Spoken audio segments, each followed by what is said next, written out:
Hey, what's up guys, how's it going? Welcome to another thrifting episode. Now, just like last time, I didn't really pick up much, there wasn't really too much to find, but I got lucky. I got a couple of games in a Game Boy game. It's not much, but I'm happy with what I got. Either way, enough rambling for me, let's get started.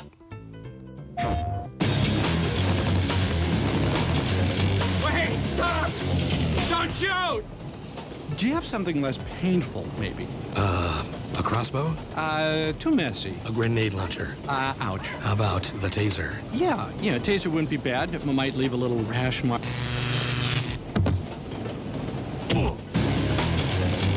Siphon Filter 2 is rated M for mature. Excuse us, Mr. Logan. PlayStation. Alright, I picked up Siphon Filter 3. Now, I gotta be honest, I'm kind of slowly getting into the series a little bit. I got Siphon Filter 1, I picked up Siphon Filter 3, now all I need is 2, and I can play the whole series. But I gotta be honest, I'm not a huge fan of this series. I'm just gonna be full-blown honest with you. This game's probably gonna be going into the backlog of the games that I haven't played yet. But the game is decent for what it is. It has decent graphics, decent controls. It's good for the PS1. It released in 1999. This was originally going to be released on the PS2, but I guess the Sony team wanted it released on the PS1 for some reason. Maybe for the PS1 to last like a few more years.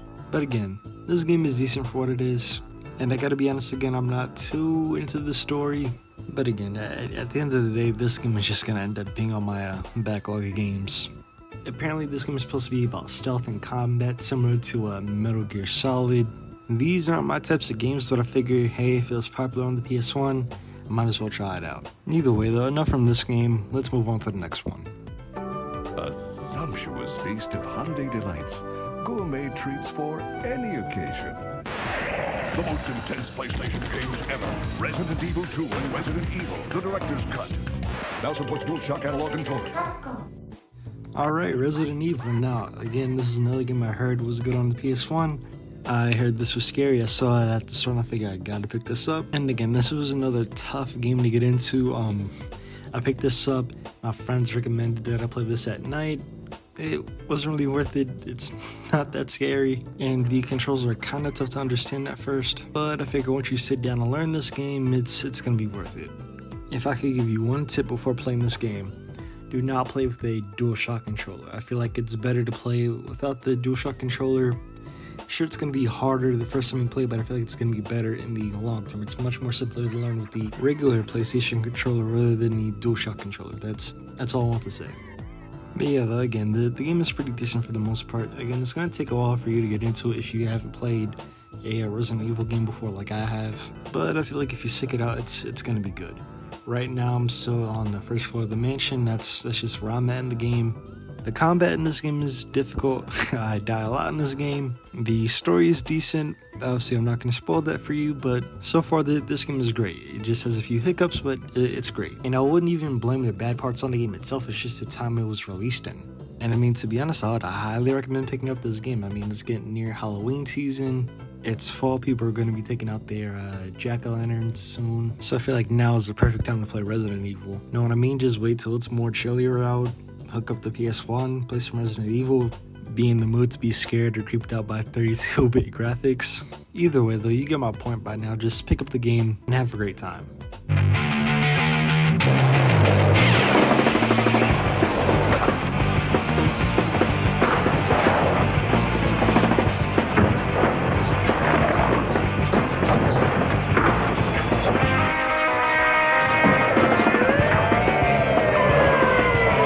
Tony Hawk's Pro Skater.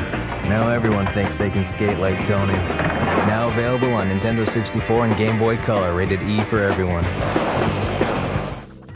Alright, so Tony Hawk's Pro Skater for the Game Boy Color.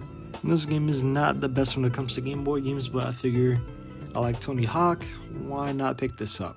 This was not necessarily a bad decision, but I could have picked out a better Game Boy game than this. I could have got Dr. Mario or Mario Land or any other original Game Boy game, but I decided to pick up this out of all games. Well, then again, I was looking through the cheap Game Boy games bucket, so...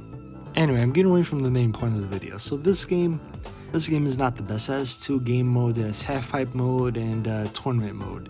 Half-pipe mode is essentially like an endless runner.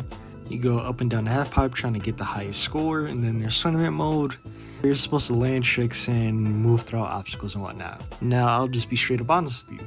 Tournament mode is straight up garbage. If you decide to pick up this game, play half-pipe mode. And I don't think you should pick up this game in the first place. But if you're gonna play anything in this game, again, just try to get the high scores you can, and that's basically it. But either way, though, I mean, this game absolutely sucks.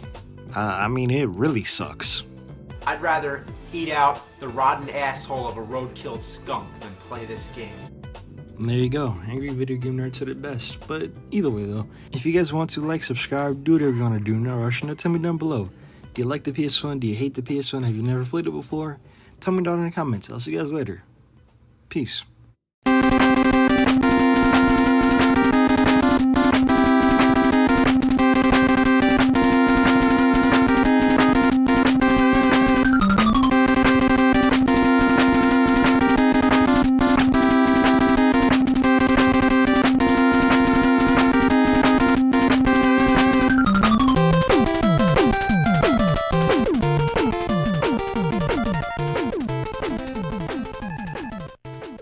Working out with the stretch band.